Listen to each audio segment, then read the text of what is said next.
pékélé ìjàgùdù láàrin ọkọ àtìyàwó gbọ́dọ̀ dún ìgbàgbé. ó tó gẹ́ ẹjẹ́ tètè tọ́ kó má bàa dẹran nídìí láàrin lọ́kọ-láya. ó burú jáì pé ọkọ lu ìyàwó ẹ̀ bẹ́ẹ̀ ń lu bàrà tàbí kíyàwó fọmọ ó dó tàbí kòkó ọbẹ̀ mọ́kọ lórí. ó bá rí bẹ́ẹ̀ ọpẹ́ ni fún Reverend Mrs. Margaret Ọláwáyé ní Fátúrọ́tì tọ́nà ọba mi lò láti kọ̀wé kan àrà ọ̀tọ̀ tí yóò fòpin sí rògbòdìyàn nínú ìdílé. Enough is enough on domestic violence lórúkọ ìwé náà. gbogbo ẹ̀yin tọkọtaya nídìílé aláyọ̀ àtẹ̀yìn tẹ́ fẹ́ lọ́kọ fẹ́yàwó ẹ tètè máa béèrè fún kọ́pì tiyín ní The Booksellers Limited Ìbàdàn àtìlú Àbújá. tẹlifóònù wọn ni 08033229113 àti 08078496332. Amazon.com for free shipping àti Indigo Chapter Bookstore lórílẹ̀‐èdè Canada. fún àlàyé lẹ́kùnrẹ́rẹ́ ẹ kàn sí www.widowsadvocate.org bó sì jẹ́ bookbookstore.com. Enough is enough on domestic violence látọwọ́ Reverend Mrs. Margaret Ọláwáyé ẹ máa rà á o. ẹ kú ìkàlẹ̀ ẹ kú ìkàlẹ̀ gbogbo yín la kí a ò lò lódìlẹ̀ nìkan rírì gbìn. ẹ kú ìkàlẹ̀ o ẹ kú ìkàlẹ̀ gbogbo yín la kí a ò lò lódìlẹ̀ nìkan. Àdìsá dé àyàn gàngàngàngàngàn ọmọ aládìígún Ìgbòho ṣá. Àdìsá dé ojúlówó ọmọ tí ń pọ̀ ọmọ rán níṣẹ́. Àdìsá dé gàngàngàngàngàn. Ìgbòho ní bàbá wọn. Mo kí yín ẹ káalẹ́ kú dédé wòyí gbogbo ojúlówó ọmọ Yorùbá. Ẹ kí mi pé mo kúrìn pé mo káàbọ̀ mo ṣe dé láti Manchester ni o. Mo ṣe ń wọlé ni.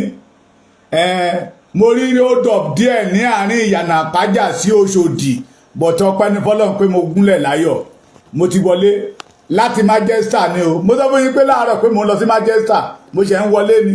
Mo wá ní kí n fún yín ní ìròyìn ayọ̀ láti ìlú Manchester, ìlú ọba. Gbogbo ọmọ Yorùbá tó ń bẹ ní ìlú ọba, gbogbo yín lẹ máa kéré oko délé. Bí Ọlọ́run ti ń bẹ àti bí ẹ̀mí rẹ̀ ti ń bẹ láàyè, ẹ ní tàjò gbé tàjò. Ẹ ṣeun wa, ẹ ṣe púpọ̀, ẹ mà ṣeun wá. Ojú òní tì yín. Èmi a máa sọ wípé ojú yìí ti ná alẹ́. Ojú òní tì yín. Ara òyìn ní ọjọ́ lágbára Olódùmarè. Ara òní ní yín gbogbo ẹ̀yin ògo Yorùbá tẹ́ ń bẹ ní London, tẹ́ ń bẹ lágbègbè wọn, gbogbo ẹ̀yin tẹ́ wá láti Amẹ́ríkà, tẹ́ wá láti Canada, ara ẹni tó wá láti Asia country. Àánú Ọlọ́run yóò máa bá yín ni. Lákọ̀ọ́kọ́ náà mo kí yín lórúkọ bàbá Professor Banji Akíntóyè. Bàbá ní máa kí yín dáadáa pé ẹ dojú ti àwọn náà ò ní dojú ti yín. Ẹ ṣé púpọ̀ ẹ̀yin ìyá wa, ẹ̀yin bàbá wa, ẹ̀yin ẹ̀gbọ́n wa, ẹ̀yin àbúrò wa, ẹ̀yin ọmọ wa tẹ́ ń bẹ l'Amẹ́ríkà. Mo kí yín ìyá mi Fúnmilọ́lá Grace Ọlá P.O. Boy, bẹ̀yà mi Táíwò Ẹdújọ bí mo ṣe ń dé láti Manchester ni. Ó dọ̀bù yẹ pọ̀, ó dọ̀bù yẹ pọ̀, ó dọ̀bù yẹ pọ̀, bọ̀tà dúpẹ́ lọ́wọ́ Ọlọ́run pa agúnlẹ̀ láyọ̀. Mo kí yín lórúkọ Aníyìkáyé Sunday ọmọ Adéyẹmọ Ìgbòho ṣà. À ń lé bọ̀ lẹ́yìn Jagunlabi ńlára wájú. Ẹ káàbọ̀ ìyá mi lẹ ẹ káàbọ̀ nígbà yẹ o. Ó dọ̀bù yẹ pọ̀ ọ̀pọ̀lọpọ̀. Ẹ sì máa sanwó tíkẹ́ẹ̀tì. Ẹ sì máa sanwó tíkẹ́ẹ̀tì mi, mò ń bọ̀ náà. Ẹ sì máa sanwó tíkẹ́ẹ̀tì yẹ. Ìrìn àjò yẹ pọ̀. Mo wa mọ́tò yẹ from ìyànà pàjá. Ìgbà tí mo rí pé ó dọ̀pù wà lọ́nà kínní, mo yà sí ọ̀nà Ṣàngó pápápá. Àbáwo ni wọ́n á máa ṣe nǹkan tó dábẹ́ mi lórí ọ̀fẹ́ àti lọ sí London. Mi ò wá tí nílé lọ sí Manchester. Yóò dára fún yín, ojú òní tì yín. Mo kí yín lórúkọ olóyè Aníyìkáyé, ààrẹ Aníyìkáyé gbogbo ilẹ̀ Yorùbá. Akírógun májé ó bàjẹ́ gbogbo ilẹ̀ Yorùbá. Ẹ ṣé ìyá bàbá mi Sunday Ayọ̀rìndé wọ́n ní mo kú ìrìn àjò adáàbò yín ìrìn àjò sí Manchester kì í ṣe ìrìn àjò kékeré. Adémọ́lá Adébáyọ̀ no going back. God bless you, God bless you, God bless you. Yóò dára fún yín. Yes, ó yàtọ̀ síra wọn. Èsíkẹ́lẹ̀ ọmọ aláṣẹ ó yá olórin ni ó yá mi bọ̀. Ẹjọ́ tẹ́ bá nídìí olórin tí ó jẹ́ pé wọ́n máa kọ orin yàtọ̀ sí orin, ìlú yàtọ̀ sí ìlú. Àwọn eléyìí máa kọ orin tó jẹ́ pé ó máa mórí yín wú tó dẹ̀ tún nítumọ̀ nínú èdè. Èsíkẹ́lẹ̀ ọmọ aláṣẹ Àkúrẹ́ làwọn bèjì sí. Àwọn ọmọ Àkúrẹ́ olóyè mẹ́kùn Àkúrẹ́ alómi méjì àpè méjèèjì lálà. Yóò dára fún yín bọ́dà mi. Mo sọ fún pé ó yàtọ̀ síra wọn. Bẹ́ẹ̀ ni ọ̀rọ̀ ni mo ń sọ lọ́wọ́. Onílù yàtọ̀ sónílù, olórin yàtọ̀ sólórin, oníjó yàtọ̀ sóníjó. Bẹ́ẹ̀ ló gbogbo yàtọ̀ sí. Wọ́n ti ń flag ẹ̀ ní ẹ máa bá mi tẹ love and like. Àwọn kan ti gbé mi lẹ́nìí. Owó lẹ̀ ń gbà tí ìrìn gbowó lórí YouTube, ìdẹ̀ gbowó lórí Facebook. But mo mọ̀ pé tí ìran mi bá bọ́ inú bú owó ni mo wà. Tí ìran mi bá bọ́ ìjọ tó bá pariwo Yorùbá nation lénìí pé wọ́n declare Yorùbá nation lénìí ní ọjọ́ yẹn ni ìyà tí ń bẹ lára mi gbọ̀n dànù. Àlá tí èmi ńlá nìyẹn, ìran tí èmi ń rí nìyẹn pé that is the only way, that is the only solution that can make all the Yoruba have joy. Nigeria cannot give us joy. Nigeria cannot settle us. Instead of that, Nigeria give us pain every blessed day. Ó yàtọ̀ síra wọn o. Ẹ máa wo omi ìkọ́gbòsì rèé, omi gbígbóná rèé, omi tútù rèé. Tẹ́ ẹ bá wo méjèèjì ẹ rí pé kọ́lọ̀ wọn yàtọ̀ síra wọn. Eléyìí funfun ju eléyìí lọ. Omi ìkọ́gbòsì ni o. Mo mọ̀ bù wọlé kẹ́ ẹ lè mọ̀ pé Ọlọ́run ṣe ìran Yorùbá lóore. Ọlọ́run máa mú ìyàtọ̀ wà láàrin nǹkan omi ní méjèèjì. Gbígbóná rèé tútù rèé. Ẹ rí pé tútù yẹ òun lẹ́ ń wò yẹ ó yá ẹ̀rọ ni eléyìí tó gbóná lélẹ́yìí tó wú lọ́wọ́rọ́wọ́ ó yàtọ̀ síra wọn. Omi a máa yàtọ̀ sómi, bẹ́ẹ̀ ni ènìyàn a máa yàtọ̀ sí ènìyàn, bẹ́ẹ̀ lọ́mọ ènìyàn a máa yàtọ̀ síra wọn, bẹ́ẹ̀ ni ìwà a máa yàtọ̀ sí ìwà. Ṣé ó yàtọ̀ síra wọn ni? Àwọn kan sọ lánàá wọ́n ní Sunday Igboho lóṣèlú ló ń ṣiṣẹ́ fún o. Ó yàtọ̀ síra wọn. Bàbá kan ti ẹ̀ pè mí, ó ní àwa yìí là ń dá wàhálà alẹ̀. Ó ní kò sí yàtọ̀ láàrin Gani Adams àti Sunday Igboho. Mo ní ẹ má lọ bẹ̀, ẹ fẹ́ borí Gani Adams gbòkó ni. Màá lẹ́ lóko lórí tó jẹ́ pé kò ní lè dìde mọ́. Ó yàtọ̀. Ìyá mi Tinú Adélẹ́yẹ yóò dára fún yín, ojú òní tì yín. Ẹ má fi Gani Adams gbé Sunday Igboho. Ẹ má fi pàǹdà wé gold. Ẹ má fi àlùrọ, ẹ má fi òkùnkùn wé ìmọ́lẹ̀. Ó yàtọ̀ síra wọn. Ó yàtọ̀ síra wọn. Please, ẹ má fi adùn pé ìkorò. Ẹ má fi adùn pé ìkorò. Ó yàtọ̀ síra wọn. Somebody stand for the Yoruba race.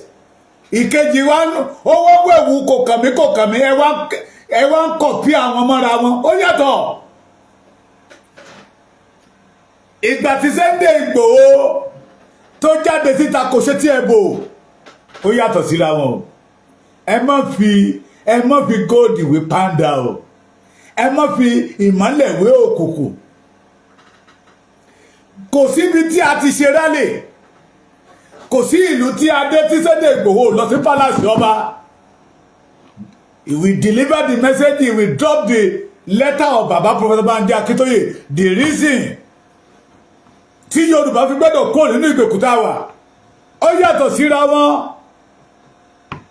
Ènìyàn kan wá ń wọ agbádá white gẹ́gẹ́yẹ ọlọ́jọ́ festival. Use Yorùbá to make money. The Fulani is killing the Yoruba every blessed day. Ìròyìn tí mo gbọ́ lẹ́nìí ní lára oko kòkó tí èmi jogún lọ́wọ́ bàbá mi, Fulani ti gbàbẹ̀. ìyá yẹn wá pẹ̀lú mo ní èmi ní kí wá tẹ́rí sí Fúlàní àbí èmi ò gbọ́ ní pé Fúlàní wà lóko ọmọjọmọ lọ akọ́sílẹ̀ yóò dára fún ẹ̀bọ́dà mi ojú òní tiẹ̀ bàbá mi Ganiyu Suraju Alabi àánú Ọlọ́run yóò wá yín rí agbára yìí fòkòtò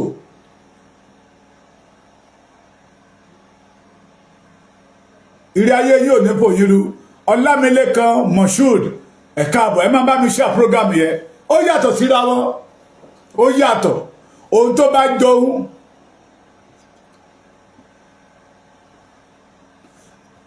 ohun tó bá jọ òun la fi ń wò bí àwọn bàbá wa ṣe sọ pé èpo ẹ̀pà ó dọpọ́ sí èérí ó sì yàtọ̀ síra wọn náà ó yàtọ̀ yesterday ọmọ tán sọtán ò sọtán tí wọ́n ní ó ń ṣiṣẹ́ bọ́lọ̀ ṣèlú ni bàbá kan ti pè mí ní ìjẹta ó ní ẹ máa tẹ́ra yín jẹ tó jẹ́ pé Sunday Igboho ló bá Tinubu ló bá píkì ADM mo ní AD nìkan kọ́ ADC ni àwọn wèrè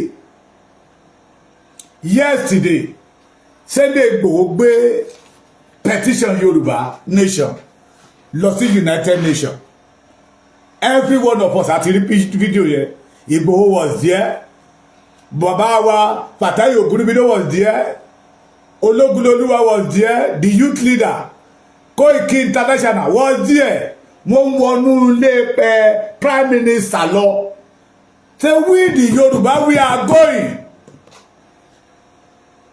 gbogbo petition ti dúpọ̀ ní tìdílé ó ti kọ́ńkọ́ the British said that they don't know anything about the Yorùbá nation ó yàtọ̀ ṣe rí pé irọ́ ti yàtọ̀ sí òtítọ́ ọmọ Yorùbá tó bá sì ń tẹ̀lé irọ́ lẹ́yìn lẹ́ni irú ẹni bẹ́ẹ̀ ò lè gbọ́n lálẹ́ tẹ́ ẹ bá tún wádìí wọn dáadáa nínú ilé tó ti jáde wá kò sí ọlọ́gbọ́n kan bẹ̀ wọ́n àìgbọ́n bẹ̀ wọ́n máa ń gọ̀ ni torí it is clear Ìgbòho tó sọ wípé olóṣèlú ló ń ṣiṣẹ́ fún Ìgbòho gbé ìwé yẹn mọ́yà ó gbé mọ́yà báyìí ní pẹ́típẹ́tí wọnú tẹ́ bá wo ìgbà tó wọnú ilé lọ tó wọnú prime minister house lọ ẹ rí i pé ó gbé mọ́yà báyìí ni pé this is my identity this is my heritage àwọn ènìyàn mi ní heritage mi they must not fall ó yàtọ̀ síra wọn ẹni tó káràmásìkí ọjọ́ ọ̀la Yorùbá Ìgbòho ni ó yàtọ̀ sẹ́ni tó ń wọ aṣọ kẹrẹyẹ tó fi Yorùbá mẹ́kì owó tó fi Yorùbá ń gbẹ́lálá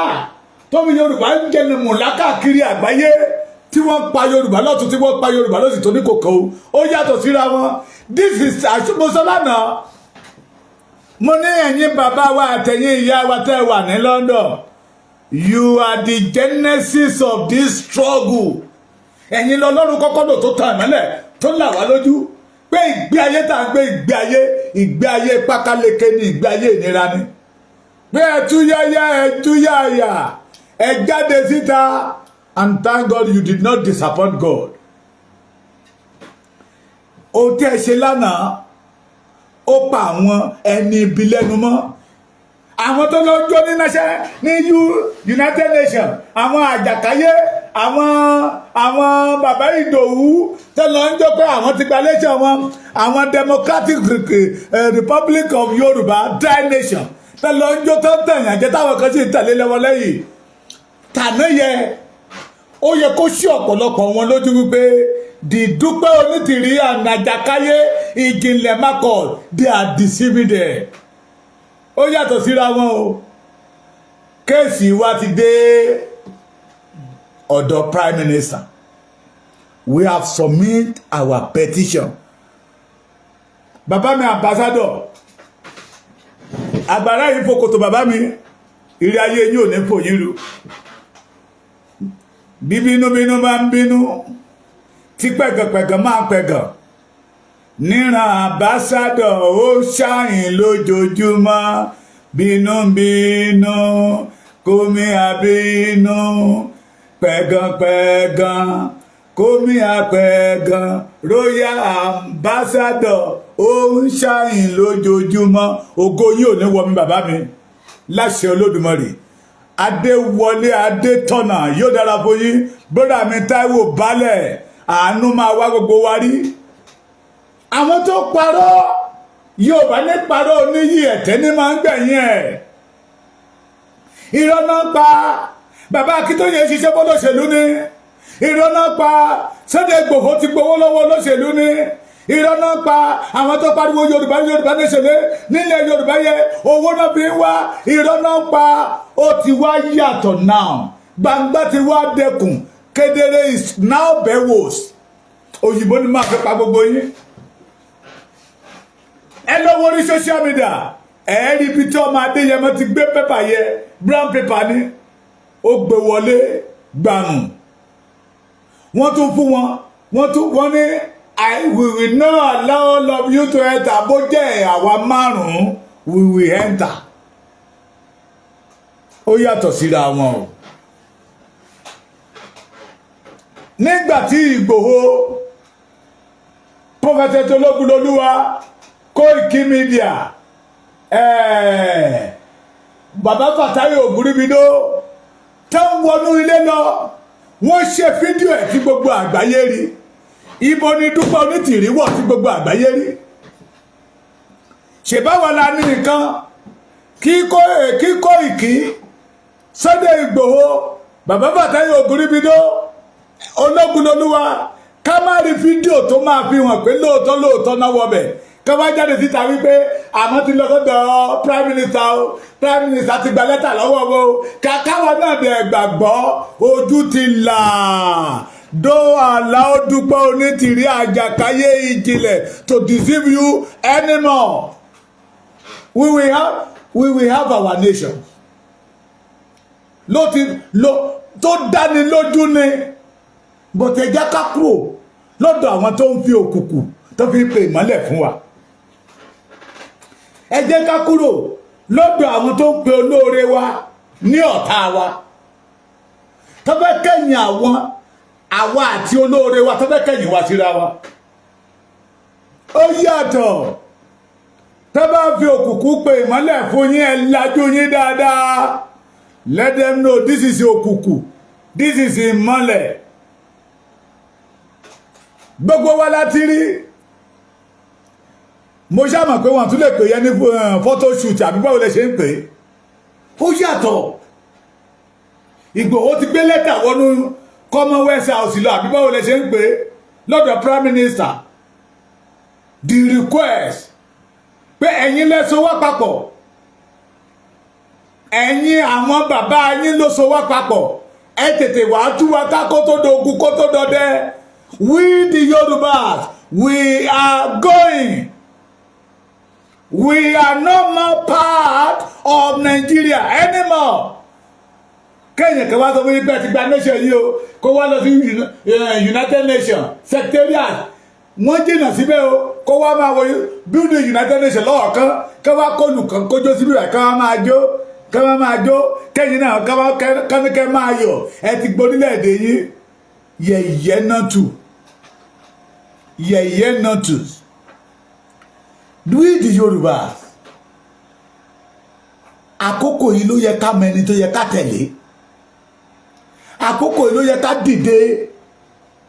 Àwọn olóore wa tó ti sọ̀dọ̀ tá wa tọ́pọ̀lọpọ̀ nínú wa ti sọ̀rọ̀ àlùfàǹṣà sí. Bàbá mi Prince Múyìwá S Olúkọ̀yà yóò dára fún yín. Mo rí yín Ọlọ́run rí yín. Fàṣásí Ìdòwú ò ní ṣubú ara ò ní ṣubú ẹ̀mí àjọmọ́adélẹ̀ lérí ni.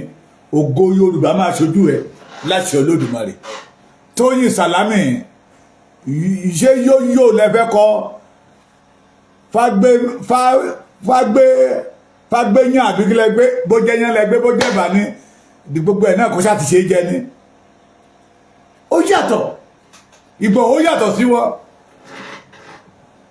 Ó yàtọ̀. Ẹni kí Dúpẹ́ gbogbo ohun tí Dúpẹ́ fi ń tàn wá jẹ látijọ́ yìí kó wá gbé jáde kárí kó tẹ̀ ṣe fídíò níbi tó ti wọ United Nations níbi tó ti bóyá South Africa ló lóun lọ bóyá Denmark ló lóun lọ bóyá France ló lóun lọ kó wá gbé fídíò ẹ̀ síta kárí so we be able to believe in but since all this day wọ́n fọwọ́ àgbo wá sẹ́yìn. Àwọn ẹni bí àwọn tó ń bá olóṣèlú rìn, àwọn tó bá olóṣèlú jẹ, àwọn tó ṣiṣẹ́ fún Bọ́lá Ahmed Tinubu ayakila. Mo ti sọ wípé ẹni máa kú pàdé ẹni máa pa ni. Àdénàdé ayakila ẹni tó bá gbóúnjẹ lẹ́nu ẹni tó sọ èèyàn mọ́lé ó fẹ́ pààyàn ni. They are all notorious armed robbers. Àwọn ló wá sákàárín wa tó darapọ̀ mọ́ wa tẹ́ wọ́n ń tàn wá. Wọ́n fẹ́ mú wa kó lójú ọ̀nà kan mú wa wọnú ìgbẹ́ lọ ká má bàa rí ojú tó yẹ ká rí ojú ẹ̀ mọ́. Wọ́n wá bẹ̀rẹ̀ sí wọ ọkọ̀ wa àwà sẹ́yìn. But lánàá gbangba dẹkùn kedere bẹ̀ wò ní àsìkò tí Ọlọ́run sọ wípé iṣẹ́ Dúpẹ́ Onítìrí dópin láàrin wa. Ní àsìkò tọ́lọ́run ọba mi tó ń fi àgbàdo hà sí ẹnu àjàkáyé. Sunday Igboho olóṣèlú ló ṣiṣẹ́ fún 500 million 500 trillion. Wọ́n ní bàbá Akíntóyè 6 trillion ló gbà lọ́wọ́ Tinubu. Ṣé bẹ́ẹ̀ náà ni Tinubu ya wèrè tó? Débọ̀ àwẹ̀ yóò dára fún yín. I need your contact number. Okay. Àárí àpapọ̀ ìlẹ́yìn. Bẹ́ẹ̀ náà ni Tinubu ya wèrè tó já ala onínàkúnà. Táwa kó 6 trillion tákò fún bàbá Akíntóyè. Tákò bí 500 billion tákò fún Sunday Igboho. Ti gbowó olóṣèlú lọ ṣiṣẹ́ fún ènìyàn kan tẹ̀sọ́ wípé bàbá Sunday Igboho ti ra mọ́tò fọmọlúkà, ó ra mọ́tò fún bàbá Èkìtì, ó ti ra mọ́tò fún Òmèyọ, wọ́n wá bẹ̀rẹ̀ sí dárúkọ wa lé, ó ti ra mọ́tò fún wa torí ẹlẹ́nu wa ṣe ń yọ̀ balabala. Àwọn wèrè dàdá ń di ní that yesterday ó fún wọn ní knockout. Màmá mi èṣù bí ìyá arówólò Odùmarè tí sílẹ̀kùn ọjọ́ tí yóò sílẹ̀kùn rẹ̀ sínú ayé yín. Ìyá mi ẹni Ọbáfẹ́mi agbára yìí kòkòtò ìrì ayé yìí ò ní fòyín ro ìyá mi. Ẹ̀kọ́ ọjọ́ méje ẹ̀kọ́ ọjọ́ mẹ́ta ìgbé pé ìgbé kọ́ ó yàtọ̀ sí wọn. Ẹ má fọmọ wọ́n mọ́ Sunday Igboho jù wọ́n lọ. Mo máa ń sọ fáwọn èèyàn Sunday Igboho is a multi-billionaire. Ó rẹra ẹ̀ sílẹ̀ sí zero level because of Yorùbá. Ó wá gbé ẹrù Yorùbá wọ̀. Èèyàn kan sọ fún mi ní tó bá jẹ́ òun ni wọ́n á ti pohùn dà látijọ́ yìí till today. See Sunday Igboho in London yesterday. Ó sọ débi kan ní Nàìjíríà wọ́n ní is a scam. Oní Nàìjíríà is a terrorist. Ṣé Nàìjíríà ń ṣe terrorist ni? Ẹni tó gbógun yín lọ́wọ́ yín. Àwọn terrorist jẹ́ kí wọ́n fẹ́ pa yín kó gbógun yín lọ́wọ́ yín ni. Nigeria is a terrorist. Ṣùgbọ́n majority of us we allow Dúpẹ́ Onítìrí. Àwọn kan tí ì tẹ́lẹ̀ lẹ́yìn. Ẹ má dá wọn lóhùn. Bí Dúpẹ́ Onítìrí ṣe rán àwọn ọmọ wa lọ sẹ́wọ̀n. Àwọn ọmọ yẹn wọ́n ní wọ́n máa fojú balẹ̀ ẹjọ́ ní Sẹ̀kẹ́bà lálù kọjá wọn kó wọn jáde o. Àbẹ́ ẹ ti gbàgbé ṣé ẹ gbọ́ kí Dúpẹ́ Onítìrí kó sọ̀rọ̀ nípa ẹ̀ mọ́? Ṣé ẹ gbọ́ kí Ìjìnlẹ̀ kó sọ̀rọ̀ nípa wọn mọ́? Ṣé ẹ gbọ́ kí Àjàkáyé kó sọ̀rọ̀ nípa wọn mọ́? Ibi tó fẹ́ ti àwọn yẹn dé wọ́n ti tì wọ́n débẹ̀. Wọ́n fẹ́ baṣẹ́ Olúwa jẹ́ nínú ayé wa ni ṣùgbọ́n ọba mi òkè ògbà fún wọn. Ọlọ́bìjì Peter Olúkúlé you are welcome. Ọládélé Bílí adára fún gbogbo yín. Agbára yìí bòkòtò ìrì ayé yìí ò ní fòyín ru. Ó yàtọ̀ Ìgbòho yàtọ̀ sọ́mọ. Ó yàtọ̀ ọmọjọmọ lọ. Ìgbòho yàtọ̀. Tá bá rí ká sọ pé a rí. Àwọn bàbá wa ní pé àjànà kọjá. Ó kọjá mo rí nǹkan fìrí. Tá bá rí ní ká sọ pé a rí rí. Àjànàkú kọjá mo rí nǹkan fìrí. Ó bọ́ agbádá lẹ̀ pé ọ̀rọ̀ yìí kọjá agbádá. He addressed people níwájú BBC ní London. Sunday Igboho sọ wípé torí tó jẹ́ kó lọ sí London ni òun fẹ́ fọ́ ọmọ akátá wálé, òun fẹ́ níyàwó, òun fẹ́ ṣe contract, òun fẹ́ ra lé, òun fẹ́ ra lẹ̀ sí London. No, he was there because of Yorùbá. Present the letter tí bàbá Akíntóyè àtàwọn àgbààgbà àwọn àgbà amájẹ́ ó bàjẹ́ ilẹ̀ Yorùbá àwọn àgbà tọ́jọ́ alẹ́ wọn máa dalẹ̀ tí wọn ò ní kú kékeré tí mo rí kú wọn pé ọmọ kékeré ni wọ́n máa dàgbà ṣé ohun tí ojú dẹ́dẹ̀rẹ̀dẹ́ tí ojú Yorùbá rí òkú gbẹ́dọ̀ débà ìṣẹ̀lẹ̀ gbọ́tẹ́lẹ̀ ní òkè ẹ̀gbọ́n sìn ó mọ ìyàtọ̀ àwọn tó sọ pé olóṣèlú ni wọ́n lánàá nìyẹn tó ti blackmail wọn tó ti borúkọ wọn jẹ́ pé ẹ má dá wọn lóhùn àrí lára àwọn tó sọ pé wọ́n tẹ̀lé bàbá Akíntóyè tó ní ẹ má dá wọn bàbá yẹn lóhùn owó wa náà ní Kútọ́nù ó wá dàbí pé bàbá Akíntóyè ò bímọ ẹ má dá wọn lóhùn àwọn tó bá wa jẹ tó bá bóòlù ní pàṣẹjẹ kọrí ẹ àwọn tó bá wa jẹ tó bá wa jẹ yóò padà bàjẹ́ fún wọn ni àwọn bíi Bánjí Ayílóge àwọn Bánjí Ayílóge olè aláìjẹfẹnunulẹ̀ bí adìyẹ olè níyìn ojú tìyìn àná ojú tìyìn òní mo ní mo ṣe èdè láti Manchester ni pátí Manchester yẹn ga ẹ̀rù bà mí nígbà tí mo tún rí àwọn ọmọ Yorùbá ní Manchester mistake kan tí mo ṣe ni pé ó yẹ kémi náà wọ agbádá bíi ti Ìgbòho lọ ni ojú tìyín lánàá Bánjí Ayílóge àwọn kan wọn á ní kí lọ máa mú tẹ́ wá wọn á jókòó sí kọ́nà kan ní Kútọ́nù wọn á máa gbowó lọ́wọ́ èèyàn Ìgbòho did not jókòó ní Kútọ́nù anymore Ìgbòho was in London yesterday to today tó pariwo Yorùbá nation no going back Yorùbá nation Olúwaṣẹ́gun Ẹlẹ́gbẹ́dẹ́ you are welcome no going back bàbá mi Adékúnlé Rósòlú ẹkọ ọjọ́ mẹ́ta yóò dára fún yín àgbàrá yìí fún kòtò eré ayé yóò ní fò yín ru ọba tí ń dá ìkólọ ẹni padà yóò dá ìkólọ yín padà bí a ṣe ní kí n wí fún yín nìyẹn wọ́n dẹ́kọ̀ sí Kútọ́nù ní wọ́n á máa gba tẹ́tẹ́ náírà wọ́n á máa ní kí wọ́n máa gba tẹ́tẹ́ náírà kan máa ná àwọn olè tí rí ọlámọ́bọ̀ wòlíì wọn wòlíì Wálé Ọlágúnjú níbi tí tó lọ kó àwọn kan sí kọ́nà àfikán tó ṣe kí fúláàgì Nàìjíríà ó yá máa gbàdúrà fún Nàìjíríà Olúwa tí Nàìjíríà ṣe Olúwa ó yá ẹgbà ó ẹyà Olúwa tí Nàìjíríà ṣe Olúwa tí Nàìjíríà ohun tí ọ̀jẹ̀ ní wá àlọ́lọ́run ò pè wọ́n any pastors wòlíì di àfáà di adáhunṣe tó bá ti sọ pé Nàìjíríà máa bẹ̀ta tẹ́ bá lórí ọ̀fẹ́ fọ́ etí ẹ̀ kẹ́ gbalétí kẹ́kẹ́ tí ẹ̀ di pé sà ẹ lọ wá ṣẹṣẹ Ọlọ́run òpè yín aláwọ̀ òpè yín ìfàtẹ́ ẹgbẹ́ dání yẹn mọ́ dáadáa ẹ lọ wá ṣẹṣẹ it is clear láti gbàyè Babangida náà ti kó wúrú àwa yìí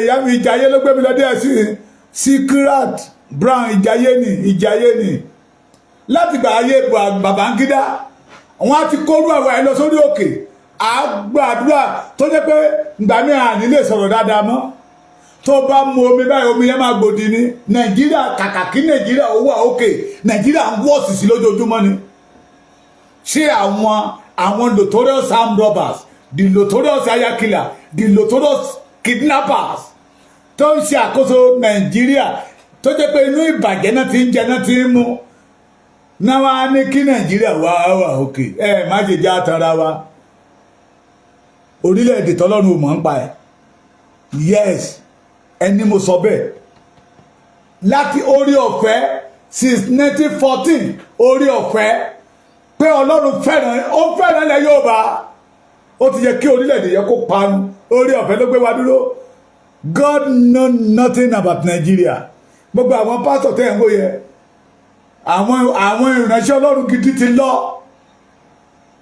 àwọn ìránṣẹ́ Ọlọ́run tó ṣáná tá a sọ fún gómìnà wípé tó bá ṣe báyìí ò ní dọ̀la pé báyìí lolúwa wí tó dẹ̀ máa rí bẹ́ẹ̀ wọ́n ti lọ ṣé àwọn wòlíì àwọn pásítọ̀ wa tó dẹ̀ wípé ohun tó máa súìtì wọn tó máa fébọ̀ wọn tó máa rọ̀ wọ́n lọ́rùn náà píìsì títa tó fi bíbélì ń pè nídìí abẹ́ ẹ̀gbọ́n ni pé bàbá Adébóyè ti lọ ó bẹ̀bẹ̀ ẹ dáríjì mí pé mo sọ wípé ẹni tí ò bá sọ ìdá mẹ́wàá pé kò ní rí ọ̀run wọ̀ ìyẹn ni pé that preach flesh ló bá jáde ẹ̀mí mímọ́ ò sí ń bẹ̀.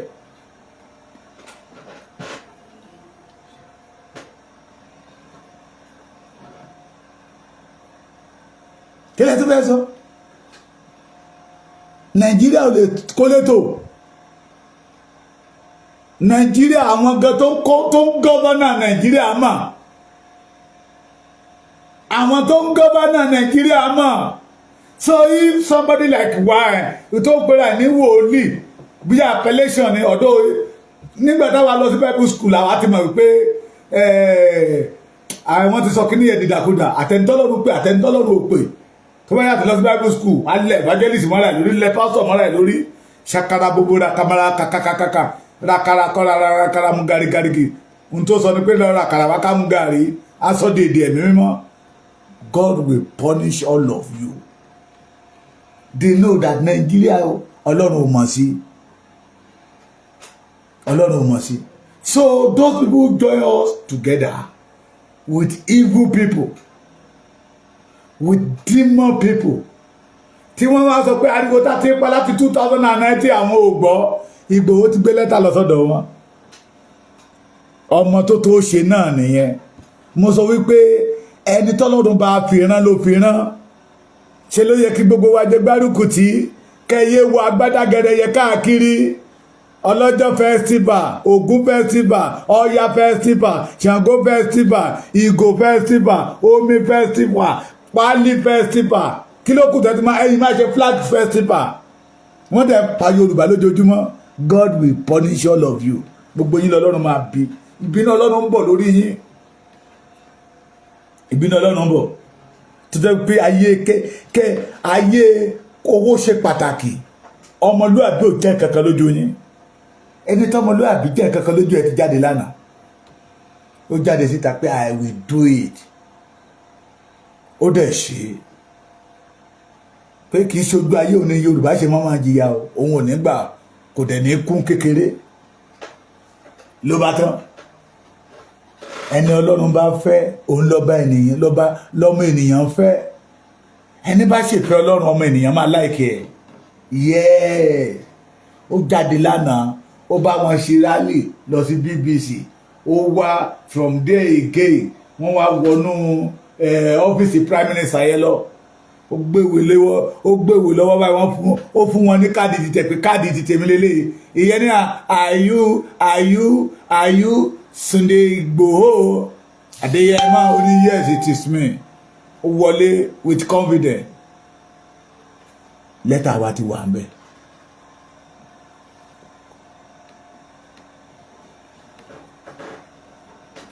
lẹ́tà wa ti wà ń bẹ̀ ká dúpẹ́ lọ́wọ́ ẹni tó rí ni tó mọ́jú ká dúpẹ́ lọ́wọ́ ẹni tó lọ ọba mi òkè fi ṣẹ́rán tó jẹ́ ká dúpẹ́ lọ́wọ́ Sunday ọmọ Adéyẹmọ Ìgbòho Òòṣà tí ò jẹ́ kí ọ̀rọ̀ Yorùbá ó sóhun èmi á máa ń gbà ládùúrà gbogbo ẹnikẹ́ni tí ọ̀rọ̀ Yorùbá ò bá ti sú ọ̀rọ̀ tòun náà ò ní sú Olódùmarè bó ṣe máa rí nìyẹn kí iye kéèyàn kan jókòó sí bí kọ́nà àbí kan ká máa gbé kámẹ́rà sí lẹ́nu ká pa kámẹ́rà ká gbé microphone sí lẹ́nu kó máa wí kàtàkàtà Ọlọ́run tó dá òkè Ọlọ́run tó dá ilẹ̀ Ọlọ́run tó dá ìpẹ̀tẹ́lẹ̀ Ọlọ́run tó dá omi Ọlọ́run tó dá kíní kankan we are the indigenous kíní kankan àti gba orílẹ̀-èdè wa láti April yẹ kò yọjú kò àárí àtàdélé àárí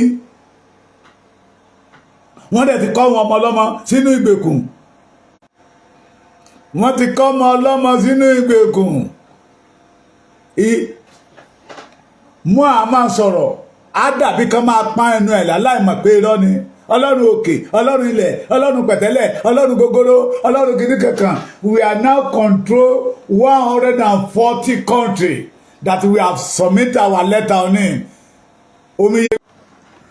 Omiyesegun Oladimeji, you are welcome. Let us ask ourselves a question. Can we continue like this?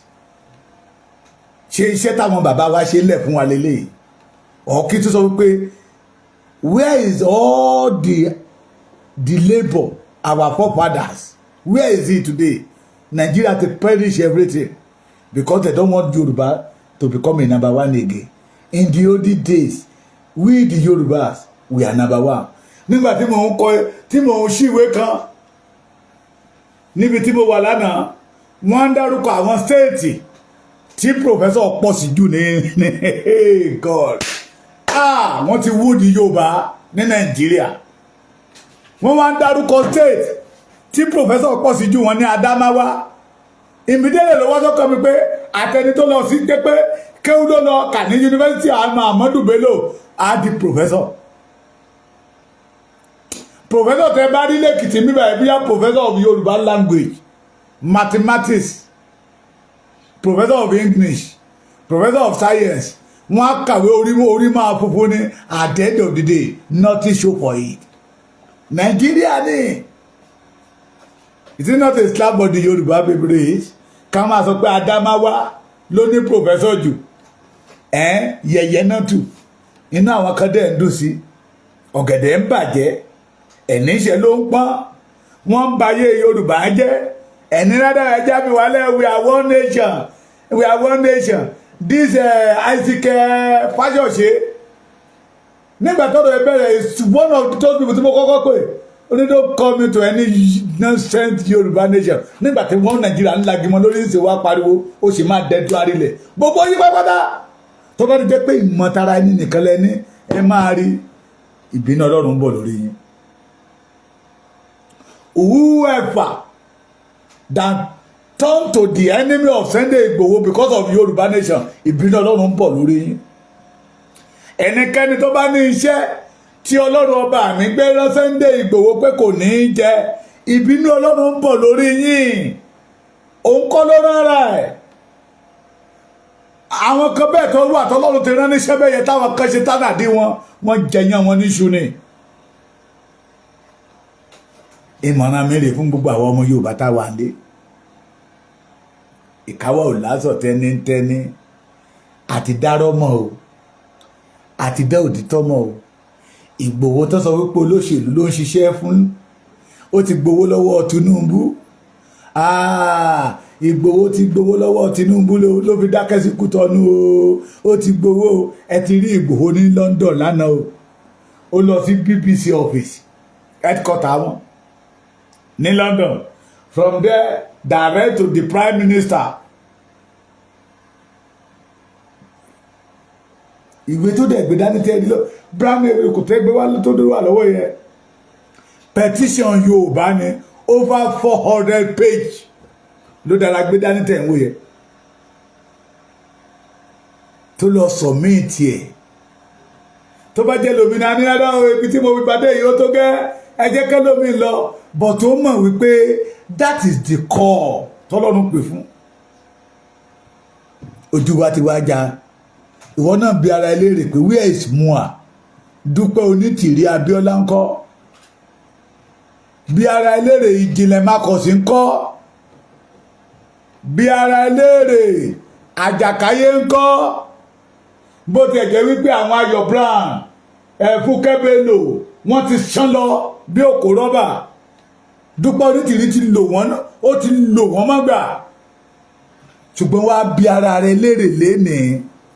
Kó tiẹ̀ jókòó, ó lè má rí fídíò yẹn lọ sórí péjì ẹ fídíò ẹ kó dára Google Koiki International ọ̀ kó dára tẹ̀ Koiki Media wà wá rí gbogbo ibi tí Ìgbòho tó ti wọnú ọ́fíìsì Prime Minister tó bá wà wò tó kó wá jókòó pé ṣé òótọ́ ni àbí irọ́ ni. Ìgbòho màrè tó lọ kó ìwé wa wípé we are tired for Nigeria, we are no more, we did not have interest in Nigeria again, we are going tó lọ kó fún àwọn tó so wá papọ̀. That is the evidence. Kẹwàá bìrà yín léèrè pé Dúpẹ́ Onítìrí tẹ̀ ń tẹ̀lé látijọ́ yìí kò má rí kankan fi hàn yín ju ọ̀rọ̀ ẹnu Ọlọ́run tó ní òkè Ọlọ́run tó nílẹ̀. Ṣé ó ló ṣẹ̀ṣẹ̀ máa sọ fún wa pé Ọlọ́run tó ní òkè lọ́run ló nílẹ̀? Kó tún wá àwọn sẹ́ẹ̀tì kan tún wà náà, àwọn sẹ́ẹ̀tì Bánjí Ayílóge, àwọn sẹ́ẹ̀tì Dr. Fápóńdà, àwọn sẹ́ẹ̀tì wòlíì Wálé Ọlágúnjú. Ṣé ẹ mọ̀ pé Tinubu gbé regional government lọ́sọ̀dọ̀ Senate? wọ́n máa ń lò wọ́n kán lè máa polówó ẹ̀ fọ́wọn ọmọ Yorùbá ní àwọn Bánjí Alílóge wọ́n mọ̀ pé ẹnu fùfó kì í dún yàmùyàmù lọ́dọ̀ Tinubu tábàlẹ̀ ṣiṣẹ́ yẹn bí iṣẹ́ millions of millions a máa yí lu àkáǹtì wọn but thank God for MOB ló kọ́kọ́ tako ní Senate MOB mi ò yẹn o ìbínú Ọlọ́run ń bọ̀ lórí yín náà gbogbo ẹ̀yin sẹ́nítọ̀ ilẹ̀ Yorùbá gbogbo ẹ̀yin rẹ́pù ilẹ̀ Yorùbá tẹ́ ẹ sọ pé ẹ máa ṣojú ilẹ̀ ọmọ Yorùbá tẹ́ ẹ dọ́ọ̀ tẹ́ ẹ ń ṣojú ara yín tẹ́ ẹ mọ̀ wípé Nàìjíríà ti tán ṣùgbọ́n torí pé ẹ̀rí jẹ́ ń bẹ̀ tẹ́ ẹ kẹ̀yìn sí òtítọ́ ẹ wá kojú sí irọ́ ìbínú Ọlọ́run ń bọ̀ lórí yín. Bánjí Alílóge how market Dr. Akinfaponda how market Professor Wale Adeniran how market bàbá Akíntayé òṣìṣẹ́ kankan bàbá akàjùkọ sí Kútọ́nù ní how market wòlíì elébi tọ́jọ́ kò ń bàdàn Wálé Ọlágúnjú how market ọmọ Yorùbá ṣe ti gbàgbé ni wòlíì Ọlágúnjú ló máa sọ ń gbà yẹn lọ́hùn ó ní bọ́ bá tẹ́ red carpet ilẹ̀ tí Ṣèyí Mákindé bá rìn lórí ẹ̀rú bíyá lójú àlá ni pé kò sí tó lè ṣe kò lè di gómìnà Ọ̀yọ́ state ọdún mélòó ló ti lò yìí ọdún 8 ló máa lò gbogbo ayé ló ti wí kò dìgbà tí ẹ bá ń yàdá yọ̀bẹ wòlíì Ọlágúnjú gbogbo yín pápátá igi ìdáná lẹ máa jẹ níwájú Olódùmarè wọ́n máa fi yín dé tí ọ̀rọ̀ àpáàdì bá wà wòlíì Ọlágúnjú máa jẹ́ kan nínú igi ìdáná táwọn máa fi kóná majority of them wòlíì ohun tá a jẹ ni wọ́n. Sunday Igboho yìí gbára Sunday Igboho ń jíṣẹ́ tó lú ọba mìíràn ni kì í ṣe pé tí Sunday Igboho máa jẹ ní tí ó máa jẹ ó ti jiná but because of the Yorùbá he believed that ara òrókùn ara òró ẹdìyẹ 2 or 3 weeks ago wọ́n sì pààyàn lẹ́kìtì ń bíbáyìí wọ́n kidnap èèyàn 4 ní ẹgbẹ́ ìlú Fáyẹmí the former governor of Ekiti state startling náà pààyàn kan bẹ̀ wọ́n kó àwọn 4 wọgbó bóyá wọ́n ti rí wọn kó sí army wà lẹ́gbẹ̀ẹ́ wọ́n ní bó ṣe ń kó àwọn army wà wọ́n dẹ̀ ń wò wọ́n gbàtà máa dọ́dọ̀ àwọn army wọn that is not our duty gbàtà máa débẹ̀ táwọn máa débẹ̀ wọ́n á rí pé out of 12 sójà tó wà ń bẹ̀ 8 of them they are Fulanis that is why we tẹ́ ń pè ní Igboho nation say that Yoruba can defend their own land. We did not want any attachment. Leave Yoruba alone. Our forefathers, they are not in Nigeria. Our forefathers, they are not in Nigeria. Ọládipúpọ̀ Oyèwọlé adára fún yín Àgbàrá Ìkòkòtò ilé ayé yín ò ní fò yín lu. Màámi Kọ́bọ̀tì Adéyẹmí ẹ rí àánú gbà.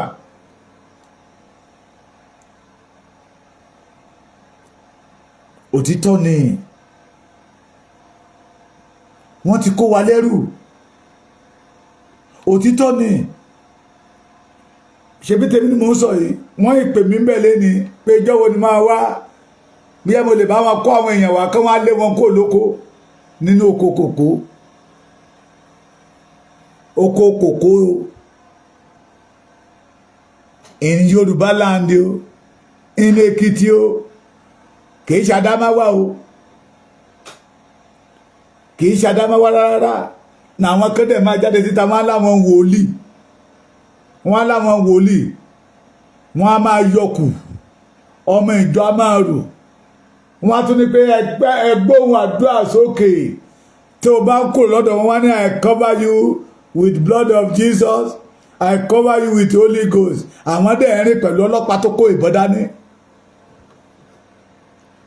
àwọn ń rìn pẹ̀lú ọlọ́pàá with arm kí ló dé táwọn òfin rìn pẹ̀lú Holy Ghost gbogbo wọn ní olú Olódùmarè máa lù we the Yorùbás ọlọ́run kẹwàá ṣe rí kíní lásán tí wọ́n tó wọlé pé Yorùbá dá ní ọwọ́ ara ẹ̀ tá a wà láyé ara wa kán wá ṣe ibi tí omi gbígbóná yìí wà àtomi tútù wà kán wá máa wò káàkiri àgbáyé ó tó Yorùbá jẹ ní nǹkan gbòsì ẹ máa gbọ́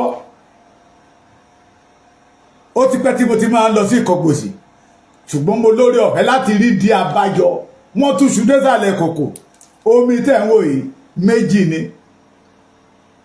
eléyìí tó tutù yìí wọ́n ní abo ni tìyálé tìyàwó ni orísun méjì ló ń sún bẹ̀ ìkan tutù ìkejì ìwà tutù tó àkọ́kọ́ tẹ́bẹ́ kì í ṣe pé dírámà tẹ́ bá débẹ̀ tẹ́ bá fọwọ́ kẹyẹ á dàbí ìgbà téèyàn ṣe yọ omi jáde nínú písà ìkejì kẹdàrà máa tutù bígbà tó yẹ pé kò pẹ́ púpọ̀ tẹ́ gbómi yẹ sínú písà ni wọ́n wá ní lọ́wọ́ ìsàlẹ̀ wọ́n wá pàdé papọ̀ gbígbóná iná méjì ni bàbá àtọmọ ẹ rí pé funfun méjèèjì yàtọ̀ síra wọn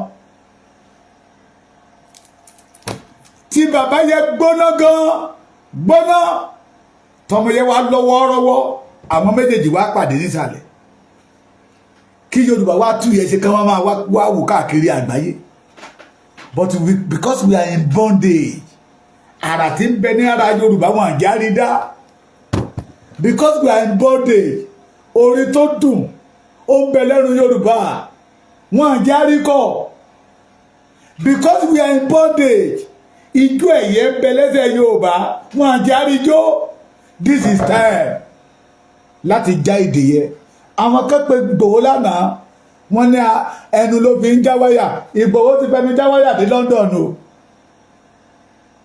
àmọ́ tẹ́yìn máa fẹnu já ní tiyín o ọmọ Adéyẹmọ ó ti fẹnu já wáyà ní London ó dẹ̀ máa rí já ìdè yẹ máa já àwa máa bọ́ bá ń já yí lóge ọmọ ní mọ́ sí kú lóko àwa la máa sì kú gbogbo yín gbogbo ẹnikẹ́ni tó bá ti dúró gẹ́gẹ́ bí ọ̀tá tó ní ìran Yorùbá ò ní lọ tó ní bàbá Akíntóyè olóyè Ìgbòho ò ní ṣàṣeyọrí gbogbo yín pátá ẹ máa kábàámọ̀ gbẹ̀yìn ni ẹ̀yin ọmọ Yorùbá késekése lẹ tí ì rí kàsàkàsà ń bọ̀ lẹ́yìn ẹja ṣera wa lọ́kàn ẹ padà lẹ́yìn àwọn onírọ́ ẹ̀yin ọmọ Oǹdó ọmọ Èkìtì ẹ̀yin ti Kwara tó fi dé Kogi tó fi dé Ọ̀ṣun tó fi dé Ògùn tó fi dé Ọ̀yọ́ tó fi dé Èkólé àti mọ ọ̀nà àti dá ìmọ́lẹ̀ yàtọ̀ sí òkùnkùn àti dá ìmọ́lẹ̀ yàtọ̀ sí òkùnkùn àti mọ̀ pé tiwa ní Sunday ọmọ Adéyẹmọ ń ṣe please kò sí solution nínú Nàìjíríà o mo ti sọ nígbà kan rí ìlérí tí Ọbásanjọ́ ṣe fún wa ń gbà yẹn lọ ní 1999 náà sì rí repeat today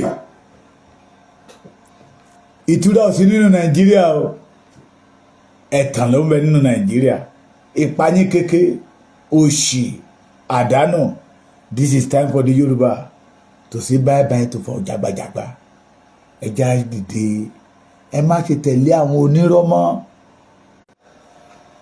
ṣé ń gbọ́ mi wọ́n ò mọ̀nà wọ́n kàn ń pakún ìyá wa ni wọ́n ò lè gbọ̀n yànù lára wa wọ́n ń sọ ìyá wa di púpọ̀ ni say no to them say no to Dúpẹ́ Onítìrí say no to Banji Ayílóge say no to Ìjìnlẹ̀ Marcus and starting follow Sunday Igboho now because òun lọ́lọ́run ọba mi fi rán jẹ́gbọ́ mi. Ìgbòho lọ́lọ́run ọba mi fi rán òtítọ́ ló máa lékè irọ́ òtítọ́ ló máa lékè irọ́ ọmọ Adéyẹmọ o má máa yí wa padà o òtítọ́ ló máa lékè irọ́ òtítọ́ ló máa lékè irọ́ má jà sọ́lá mi o má máa yí wa padà o òtítọ́ ló máa lékè irọ́ bẹ́ẹ̀nìyàn bá mọ rere ṣe kó máa ṣe lọ ire ó lẹ́san bẹ́ẹ̀ náà ni ìkà ó lẹ́san títí ẹ̀ wọ́n ní aṣọ́re má ṣe kà òun náà lẹ́san tí ó gbà gbogbo wa la lẹ́san ẹni rí ọmọlàkejì tí sọ ọmọlàkejì sínú kòtò ó lẹ́san ẹni bí ìran Yorùbá bá ń kú lójoojúmọ́ ò kàn mí kémi ṣá tó ní kí ìran Yorùbá máa kú lójoojúmọ́ kò kàn mí bí èmi bá ṣe àti rí agbádá white kí n rí nǹkan wọ̀ ó ti tán ó lẹ́san àrọ́mọdọ́mọ wọn máa jẹ nínú ẹ̀ gbogbo wa mo fẹ́ ká jẹ́ ká mọ̀ pé we are nothing but pencil níwájú Olódùmarè tó bá tó àkókò ló máa pa oníkálukú wa rẹ́ àti gègé níbẹ̀ lọ́wọ́ wa pẹ̀lú tákàndá à ń kọ̀ tara wa lẹ̀ ní Yorùbá.